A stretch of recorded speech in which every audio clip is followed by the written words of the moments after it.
Bonjour chers parents, bonjour à tous nos amis. Vous avez le coucou de l'école du dimanche, du premier responsable et de tous les moniteurs. Nous pensons fort à vous et nous prions que ce soit un temps de rafraîchissement. Alors, je suis content d'aborder un sujet qui me passionne, moi et mon épouse, c'est l'impact qu'une maman peut avoir sur ses enfants. Nous savons que les mamans passent beaucoup plus de temps avec les enfants depuis la conception, toute la grossesse jusqu'à l'accouchement. Pendant les 3 premières années, c'est des saisons formidables où l'enfant est beaucoup plus avec sa maman. Et donc dans ce contact, dans cette relation, il y a beaucoup de choses qui reviennent à la maman de faire. Alors, nous voulons honorer une maman, nous voulons encourager une maman et nous voulons dire à une maman, prends ta position dans ta maison. Alors, nous avons parlé de la famille comme le reflet de la famille céleste et dans la famille terrestre, il y a le père, il y a la mère, il y a les enfants.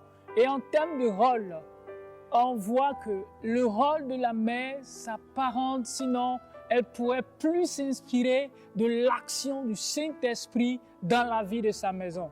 La mère, c'est elle qui console. Quand on a des petits bobos vers qui on va, le premier réflexe est bien évidemment maman. Quand on a faim, vers qui on va?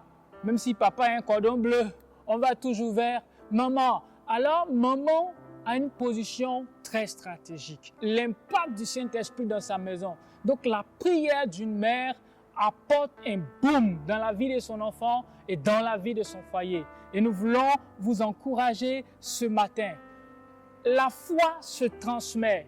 L'enfant apprend beaucoup de choses. Mais la plupart de ce que l'enfant intègre, les psychologues vous diront que l'enfant apprend à 90% ce qu'il retient, ce qu'il voit, ce qu'il touche et ce qu'il entend. Donc, si nous voulons lui communiquer des valeurs, une bonne attitude, il doit nous voir faire, nous entendre faire et pouvoir toucher du doigt ce que nous faisons. Là, nous intervenons pour dire à une maman, tu peux transmettre l'intercession, la foi et le changement, la transformation dans la vie de ton enfant. Nous lisons dans 2 Timothée, le chapitre 1, verset 5. C'est l'apôtre Paul qui parle. Gardons le souvenir de la foi sincère qui est en toi, qui habita d'abord dans ton aïeul Loïs et dans ta mère Eunice, et qui, j'en suis persuadé, habite aussi en toi. Nous voyons que Paul s'adresse à son fils Timothée et qu'il lui parle de la foi de Timothée. Paul rappelle que cette foi vient de quelque part, de son aïeul Loïs, qu'il a transmis jusqu'à sa mère Eunice, jusqu'à ce que ça vienne à lui. Donc la foi se transmet. Maman, est-ce que tu réalises que tu as cette position, cette capacité, Dieu t'a donné cette place-là de pouvoir transmettre la foi. C'est ta foi qui sera communiquée à ton enfant. Alors comment est-ce que tu peux communiquer cette foi dans cette saison? C'est de prendre du temps dans la prière. Prier avec tes enfants. C'est vrai, peut-être que papa est beaucoup plus là, mais pour ceux qui ont des enfants à bas âge, généralement, il est plus facile, aisé de pouvoir prendre du temps avec eux. Quand tu veux prier, prie avec eux. Quand tu veux chanter, chante avec eux. Qu'ils te voient prier, qu'ils te voient parler en langue, qu'ils te voient bénir le Seigneur, qu'ils te voient célébrer. Et en te regardant, en voyant, tu es en train de leur transmettre peu à peu cette situation. J'aimerais donner des exemples de moments qui ont bouleversé la vie de leur famille, la vie de leurs enfants. D'abord dans la Bible, nous avons Anne, la mère du prophète Samuel. Nous avons vu comment elle allait se répandre son cœur, pleurant, gémissant, soupirant après un enfant. Et quand elle a eu cet enfant, elle l'a confié à Dieu. Nous voyons comment est-ce que le ministère du prophète Samuel a été. Dans l'histoire de l'Église et du monde, nous avons 2 moments et j'aimerais qu'il y ait des moments comme ça dans nos maisons. D'abord, Hudson Taylor. Hudson Taylor est considéré comme le père de la mission en Chine. Il fut le premier à envoyer des équipes en Chine. Et Hudson Taylor avait des parents chrétiens, pasteurs, mais dans son adolescence, il a dévié, il menait sa vie. Dieu pour lui, c'était quelque chose d'ennuyant.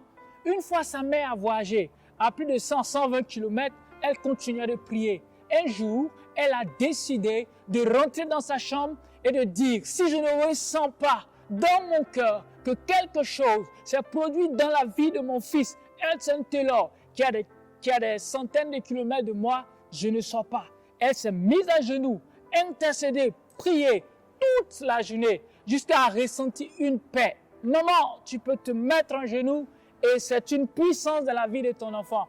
Et ce même jour, au même moment, Hudson Taylor rentre dans la bibliothèque, tombe sur cette parole, tout est accompli. Il se dit, mais c'est tout est accompli. C'est que Jésus est mort pour moi aussi. Je peux être sauvé. Je ne suis pas perdu. Il est compatissant. Waouh! Hudson Taylor donne sa vie à Jésus. Quand quelques semaines après, sa mère revient, il dit, maman, j'ai une bonne nouvelle pour toi. Elle dit, oui, je sais que tu t'es donné à Jésus. Comment tu as su? Je priais pour toi et je l'ai ressenti. Maman, si tu as ressenti les douleurs de l'enfantement, tu peux ressentir la transformation de ton enfant. L'autre exemple assez merveilleux, c'est l'histoire de Susanna Wesley. Peut-être le nom Wesley vous dit quelque chose. John Wesley et son frère sont les fondateurs de l'église méthodiste que nous connaissons très bien. Et John et son frère ont écrit plus de 6500 cantiques. Je dis bien 6500 cantiques. Ils ont participé au XVIIIe siècle à la transformation, au réveil spirituel de toute l'Angleterre. On pourrait dire, waouh, c'est des gens formidables. Mais regardez qui est à la base. On ne peut pas parler de la transformation de l'Angleterre en ce moment sans faire allusion à Susanna Wesley. Susanna Wesley était mariée et figurez-vous, elle a eu 19 grossesses en 19 ans. Elle en a perdu 19. Elle a eu plus de 15 enfants. Ils vivaient dans la précarité la plus terrible. Est-ce que vous connaissez une mère de votre génération qui a perdu 19 enfants en 19 grossesses? Mais regardez l'impact. Elle priait chaque jour, à genoux, 3 fois par jour. Elle prenait du temps. Elle venait faire asseoir ses enfants dans la prière, la méditation, l'encouragement. Et les historiens qui ont relaté l'histoire disent que John Wesley rend témoignage de ce qu'il est par rapport, il est le plus produit des prières de sa mère.